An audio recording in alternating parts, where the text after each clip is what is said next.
కుప్పం నియోజకవర్గంలో రాష్ట్ర ముఖ్యమంత్రి నారా చంద్రబాబు నాయుడు ఆదేశాల మేరకు 9.50 కోట్ల వ్యయంతో కుప్పం జమీందారీ పార్క్ అభివృద్ధి పనులకు భూమి పూజ చేసి ప్రారంభించారు MLC Kanchela Srikanth, APSRTC vice chairman Muniratnam, వడా చైర్మన్ డాక్టర్ సురేష్ బాబు. ఈ సందర్భంగా ఎమ్మెల్సీ కంచెల శ్రీకాంత్ మాట్లాడుతూ రాబోయే రోజుల్లో ఈ పార్కులో అతి సుందరమైన వాతావరణంతో పాటు వాకింగ్ ట్రాక్, వ్యాయామశాల, చిన్నపిల్లలు ఆడుకునేందుకు క్రీడా మైదానం వంటి సౌకర్యాలను ఏర్పాటు చేయనున్నట్లు తెలిపారు. ఈ కార్యక్రమంలో municipality commissioner Srinivasarao, chairman Selvaraj, కౌన్సిలర్లు, టీడీపీ నాయకులు, కార్యకర్తలు, ప్రజలు తదితరులు పాల్గొన్నారు.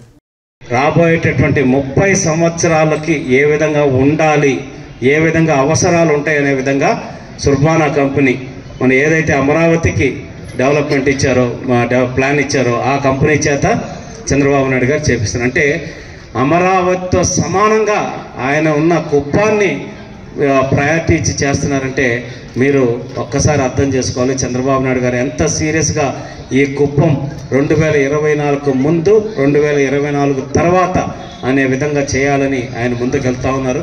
కాబట్టి ఇందాక రాజ్ కుమార్ చెప్పినట్టు ఇక్కడ ఉండేటటువంటి మహిళలు కానీ, మన నాయకులు కానీ, ఇతర అందరూ కూడా సార్ చేసే మంచి గురించి మనం 10 మందికి చెప్పాల్సిన బాధ్యత ఉంది. డిస్కషన్ జరగాలి, దానివల్ల వచ్చే ఉపయోగాలు చెప్పాలి. ఇదేం మనం చేసే డెవలప్మెంట్ ఇక్కడ ఏమైనా ఓన్లీ తెలుగుదేశం, జనసేన, బీజేపీ వాళ్ళు మాత్రమే రండి అని చెప్పి పార్క్ బయట ఏమైనా బోర్డు పెడతామా? ఇక్కడ చేసే ప్రతి ఒక్క డెవలప్మెంట్ కార్యక్రమం చంద్రబాబు నాయుడు గారికి ఓటు వేయని 72,000 కుటుంబాలకు, 72,000 ఓట్లు వేయని కుటుంబాలకు కూడా ఆయన చేసేటటువంటి అభివృద్ధిని భాగస్వాములయ్యేదానికి, ఉపయోగించుకునేదానికి అవకాశం కల్పిస్తున్న మహోన్నతమైన నాయకుడు నారా చంద్రబాబు నాయుడు గారిని తెలియజేస్తూ అందరూ అటువంటి నాయకుడికి అండగా ఉండాల్సిన బాధ్యత మనందరి మీద ఉందని తెలియజేసుకుంటూ పార్కే ఉదాహరణ 150 కోట్ల విలువైన ఆస్తి అంటే చిన్న విషయమా?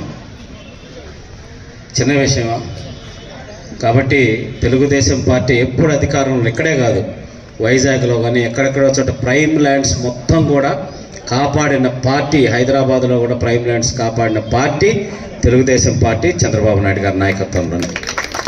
అలాగే ఈరోజు ఈ పార్క్ని, మన కుప్పం నడిబొడ్డులో ఉన్న ఈ పార్క్ని అద్భుతమైన రూపురేఖలు సంతరించుకునే విధంగా ఆహ్లాదకరమైన వాతావరణంలో పెద్దలు, పిల్లలు అందరూ